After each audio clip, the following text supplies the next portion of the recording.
السلام علیکم ورحمۃ اللہ وبرکاتہ۔ ناظرین، آج ہم میت کے غسل کے آداب بیان کرنے جا رہے ہیں۔ آپ جانتے ہیں کہ ہمارے معاشرے میں جب کبھی کوئی انتقال کر جاتا ہے تو اس کے غسل اور کفن کو بہت بڑا مشکل مسئلہ سمجھتے ہیں، اور یہ سمجھتے ہیں کہ ان کے بس کی بات نہیں ہے، اس لیے غسال کی تلاش میں رہتے ہیں اور منہ مانگی رقم دے کر بھی سنت کے مطابق نہیں کر پاتے ہیں۔ اسی پس منظر میں ہم آپ کو میت کے غسل اور اس کے کفن کے آداب انشاءاللہ بتانے جا رہے ہیں۔ جب کوئی انتقال کر جاتا ہے تو اس کی آنکھیں اور منہ کھلے رہتے ہیں تو انہیں بند کر دینا چاہیے۔ اس کے بعد پیر سیدھے کریں، ہاتھ سیدھے کریں اور ایک مناسب چادر اڑا دیں اور جلد سے جلد تدفین کی فکر کریں۔ میت کو غسل دینا، اس کو کفن پہنانا، اس پر نماز جنازہ پڑھنا اور اس کو دفن کرنا فرض کفایہ ہے۔ فرض کفایہ کا مطلب یہ ہے کہ اگر یہ کام کچھ لوگ بھی کر لیں تو باقی لوگوں سے فرض ساقط ہو جاتا ہے۔ میت کے غسل دینے کے کچھ احکامات ہیں، جیسے مناسب یہ ہے کہ مرد کو غسل کے لیے ایسے آدمی کو چنا جائے جو امانت دار ہو اور غسل کے احکامات کو جانتا بھی ہو۔ اسی طرح اگر میت نے کسی کو وصیت کی تھی تو اس کو غسل میں پہل کرنی چاہیے اور پھر قریب ترین رشتہ داروں کو غسل دینا چاہیے، اور جو غسل کے احکامات کو جانتے ہوں یا پھر اس کو آگے آنا چاہیے جو غسل کے احکامات کو جانتا ہے۔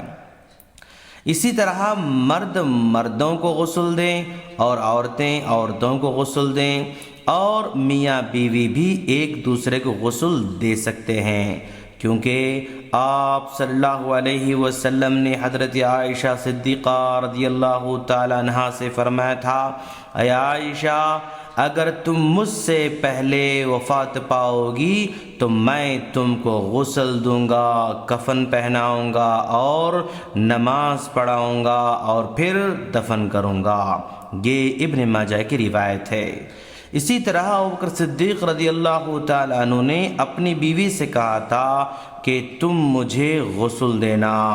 ان احادیث سے پتہ چلا کہ شوہر بیوی کو غسل دے سکتا ہے اور اسی طرح بیوی شوہر کو غسل دے سکتی ہے، لیکن ہمارے معاشرے میں انتقال کے بعد میاں بیوی کو غسل دینا تو درکنار ایک دوسرے کو دیکھنے بھی نہیں دیتے ہیں، جو کہ مکمل طور پر غلط ہے دوستو۔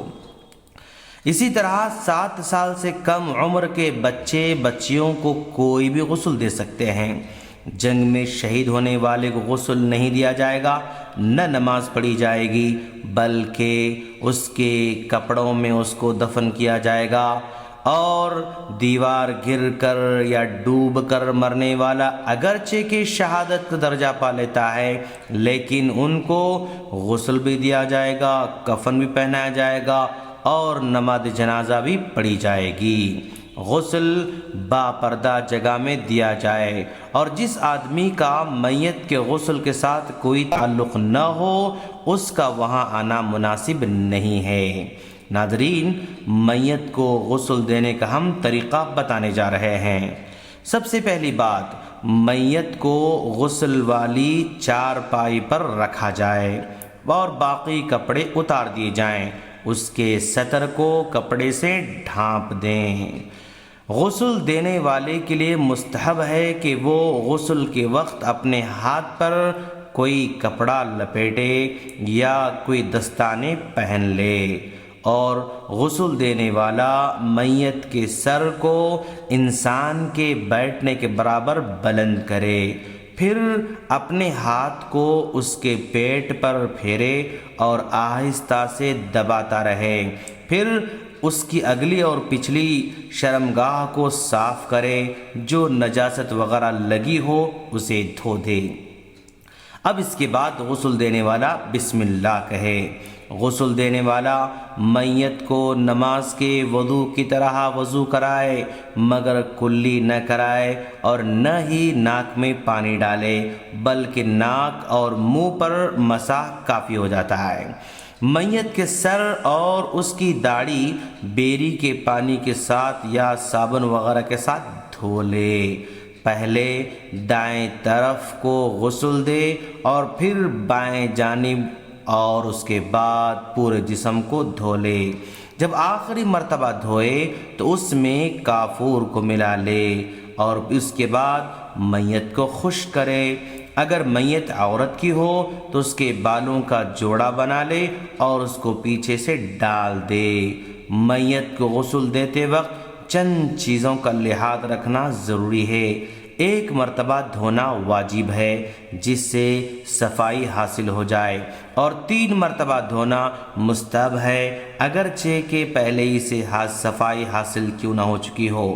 بسا اوقات ڈیڈ باڈی اس قدر بوسیدہ نازک حالت میں ہوتی ہے کہ اس کو غسل دینا ممکن نہیں ہوتا ہے، تو ایسے موقع پر اس کو مٹی کے ساتھ تیمم کرا لے، یعنی ہاتھ زمین پر مار کر میت کے چہرے اور ہاتھ پر پھیر دے، اس کا غسل ہو جائے گا۔ غسل دینے والے کے لیے مستحب ہے کہ میت کے غسل کے بعد وہ خود بھی غسل کر لے، یعنی نہا لے۔